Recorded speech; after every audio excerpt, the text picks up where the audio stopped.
продолжает все глубже погружаться в историю христианских корней татарского народа. И мы бы хотели, чтобы более подробно об этом с нами поделился исполняющий обязанности руководителя общины православных татар, башкир, казахов и других тюркоязычных народов Бузулукской епархии, помощник главы миссионерского отдела Бузулукской епархии по диалогу с мусульманами Быков Олег Ильдусович. Поприветствуем Олега Ильдусовича.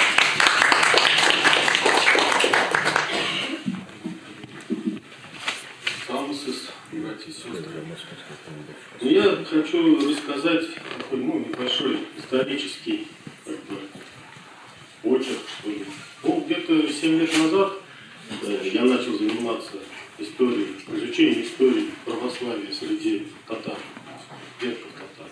Когда мне задали, как обычно же, у татар как говорили, что татар крестили там при Иване Грозном, крещенных, и на этом вопрос закрывался. То есть это мне так предки передавали, потому что предки у меня были мусульмане.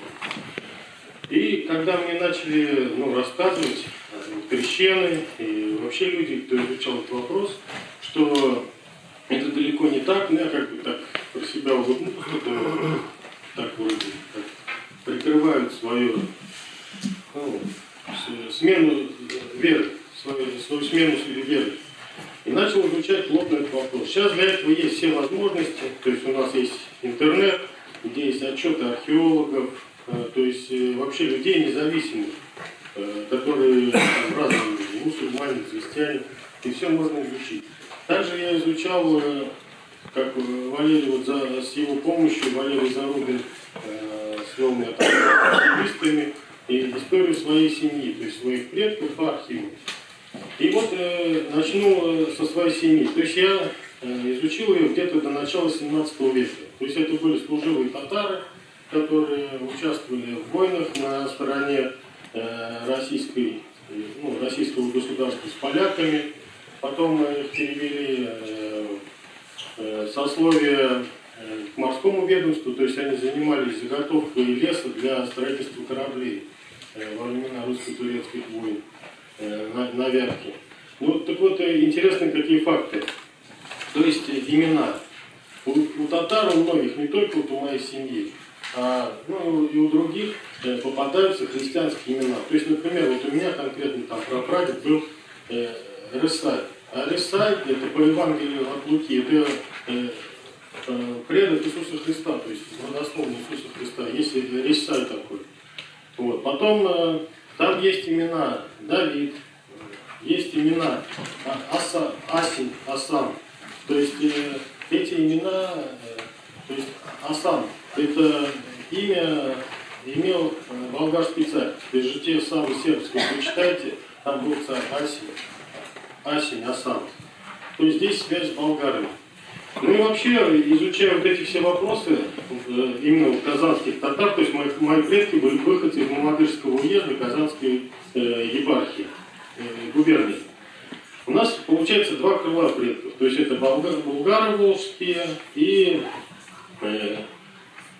больше половцы, то есть татары, смешанные с половцами, то есть это племена, пришедшие с Батыем, и перемешанные с местным населением болгарским и половцы кипчаки. Вот. То есть здесь как бы два у нас.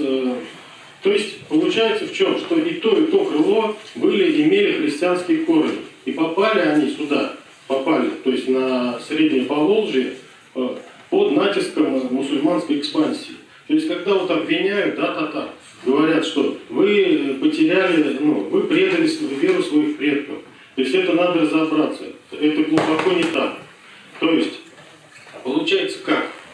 До того, как переселились сюда наши предки, на Волгу, что взять болгар? Болгары переселились с Дона, с района Дон, Кубань, Восточная Украина. Там в то время, до того как... то есть об этом говорит не просто там какой-то дядя Вася, об этом говорят историки, которые изучают историю и Татарстана, понимаете? То есть это авторитетные люди об этом говорят. Тоже там Казаков, например. То есть это на самом деле так. То есть вот болгары, когда переселились с Дона, то есть до переселения на Дону, имели 7 православных епархий, понимаете? То есть началось крещение еще со времен иконоборчества. То есть Стефан Сурожский в Крыму, понимаете? Когда жили на берегу Каспийского моря болгары, то есть постоянно было христианство. Было 7 православных епархий. Но сейчас я хочу коснуться второго крыла, то есть это половцы. Это люди, пришедшие из Семиречья, то есть Семиречье, Южный Казахстан, это район Тараза. Вот, там тоже было несколько волн переселения.